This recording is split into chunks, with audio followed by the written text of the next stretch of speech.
Bledsoe was arrested. Patrick Montgomery was in court. Jonathan Manapa will stay in federal custody. No, I don't take responsibility at all. Hey, everyone. Welcome to the show. So 34-year-old Pennsylvania resident Samuel Rodriguez filmed the chaos at the Capitol. He was heard repeatedly shouting at the mob, quote, "Hold that line." And Rodriguez was then seen in someone else's video scaling a Capitol wall to reach the West Terrace. He was seen in photos reaching down to help his friends once he reached the top of that wall. And sometime later, Rodriguez was seen illegally entering the Capitol through a broken window. This was next to the Senate wing doors. And this was just several minutes after the first breach, in which the mob broke the windows, they climbed into the building, and then kicked the doors open. But Rodriguez was only in the building for 1 minute, and then the police ordered him to leave, and he did so. So following the Capitol attack, Rodriguez shared January 6 photos and news reports with his friends.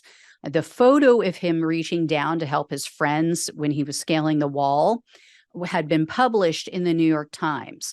So he sent a copy of that to a friend, and the friend expressed concern that, hey, you could be identified by this.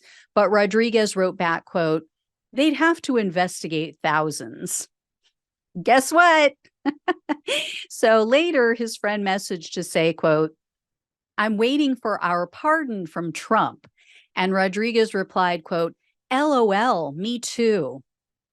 At some point, he must have realized that the pardon wasn't coming and maybe there was an issue, because Rodriguez reached out. He actually contacted the FBI himself on January 22nd, and he said he wanted to clear his name. So he admitted to being inside the building for 1 minute, and he admitted to being on the Capitol grounds for about 17 minutes in total. So Rodriguez was arrested on July 22nd of 2022, and he was charged with entering a restricted building or grounds, 2 counts of disorderly conduct, and parading or demonstrating in a Capitol. In November of 2022, Rodriguez pleaded guilty to the parading charge, and he was facing up to 6 months in jail, 5 years of probation, and $5,000 in fines.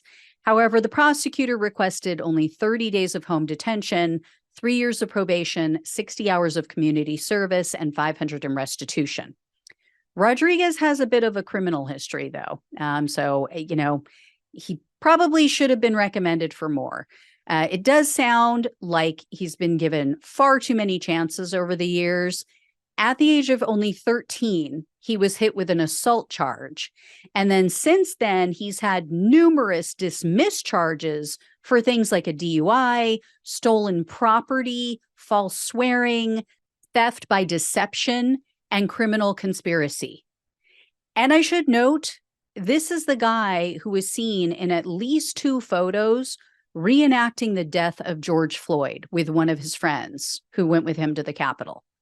So, you just have to wonder, how insecure do you have to be about your own brown skin and Hispanic name to mock the murder of another human being? I mean, are you really that desperate to be accepted by bigots? Anyway, there aren't any publicly available details about what took place at the sentencing hearing, but this guy got very lucky. Rodriguez's case was originally assigned to Judge Emmett Sullivan, who's one of the toughest January 6 judges. And he's been known to hand down sentences that exceed what the prosecutor requested. Well, in October of 2022, the court docket shows that this case was randomly reassigned to U.S. District Judge Gia Cobb.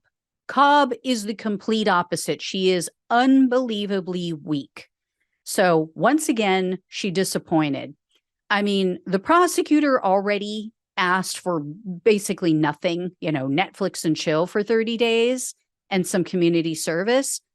Judge Cobb couldn't even manage that.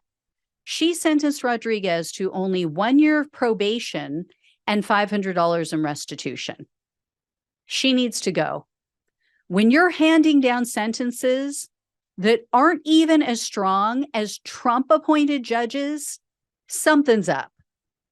This is where I differ from most of my fellow progressives. I'm sorry, I believe in deterrence. I believe in consequences.